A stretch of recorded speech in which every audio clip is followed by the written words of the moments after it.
Joseph विजय के सामने सबसे बड़ी चुनौती है चुनाव के दौरान किए गए अपने वादों को पूरा करना। यह भी एक गंभीर समस्या है जो देश के हर राज्य को एक न एक दिन इसका सामना करना पड़ेगा। तमिलनाडु आज हमारे देश का सबसे कर्जदार राज्य है, जिस पर सबसे ज्यादा लगभग 10 लाख करोड़ रुपए का कर्ज है। लेकिन बड़ा सवाल यह है कि जोसेफ विजय अपने चुनावी वादों को पूरा करने के लिए पैसा लाएंगे कहां से। कुछ आंकड़े देखिए।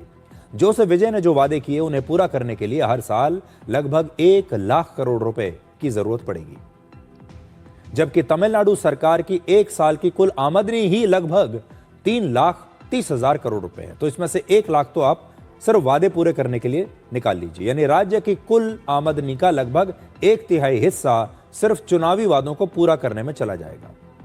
अब इन वादों पर नजर डालिए। नई जो दुल्हन है, जिन लड़कियों की नई नई शादी होगी, उन्हें हर दुल्हन को 8 ग्राम सोना दिया जाएगा। हर बच्चे के जन्म पर उसे सोने की अंगूठी दी जाएगी। तमिलनाडु में हर साल लगभग 8.4 लाख बच्चों का जन्म होता है। इसके अलावा राज्य में बड़ी संख्या में शादियां भी होती हैं, आप अंदाजा लगा सकते हैं। और यह तब होगा जब देश के प्रधानमंत्री कह रहे हैं कि अगले 1 साल तक सोना मत खरीदिए। जितनी बार आप सोना खरीदेंगे, आप समझ लीजिए आप देश को नुकसान करेंगे। हर परिवार को साल में 6 एलपीजी सिलेंडर मुफ्त दिए जाएंगे, जबकि एलपीजी सिलेंडर्स की कमी आने वाले समय में हो सकती है ईरान युद्ध की वजह से। स्कूल जाने वाले बच्चों की माओं को हर बच्चे के लिए हर साल 15,000 रुपए दिए जाएंगे, ताकि बच्चे स्कूल जाना ना छोड़ें। यह इंसेंटिव है, यानी अगर किसी महिला के 3 बच्चे हैं तो उसे हर साल 45,000 रुपए मिलेंगे। महिलाओं को हर महीने 2,500 रुपए दिए जाएंगे और बेरोजगार ग्रेजुएट युवाओं को हर महीने 4,000 रुपए मिलेंगे। कृषि मजदूरों को हर साल 10,000 रुपए मिलेंगे और किसानों का कर्ज माफ कर दिया जाएगा। इसके अलावा कॉलेज के छात्रों के लिए हेल्थ इंश्योरेंस, लोन और छात्रवृत्ति जैसी कई और नई घोषणाएं की गई हैं।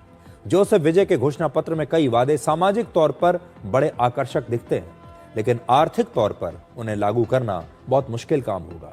सबसे बड़ी चुनौती यह है कि इतना पैसा आएगा कहां से।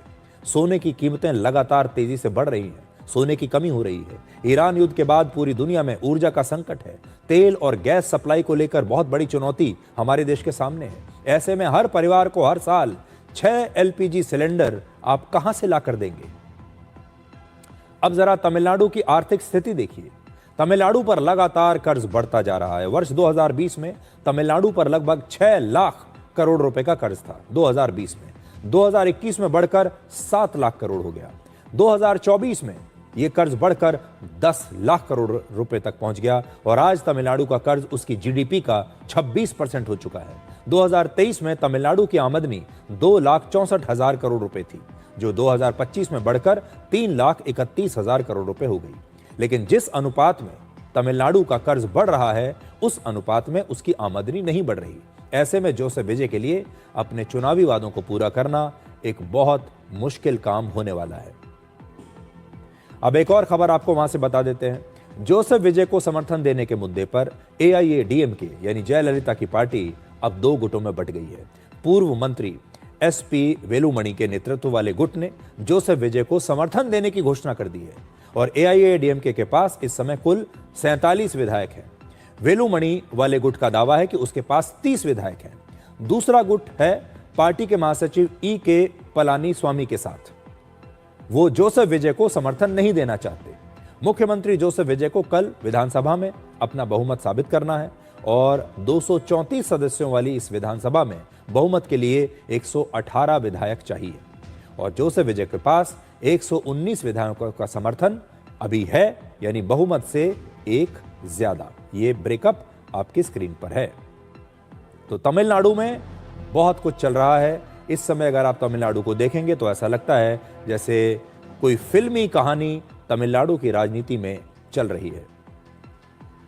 और जब जोसेफ विजय एक फिल्म स्टार के तौर पर बड़ी बड़ी फिल्मों में काम करते थे, रोल्स करते थे, गरीबों के मसीहा बनते थे, एक दिन में चुटकी बजाते ही गरीबों की सारी समस्याओं को सुलझा दिया करते थे। फिल्मों में अक्सर यह दिखाया जाता है कि हीरो मुख्यमंत्री बन जाता है, हीरो किसी बहुत बड़े पद पर आ जाता है और फिर हीरो जो होता है वो सब कुछ ठीक कर देता है।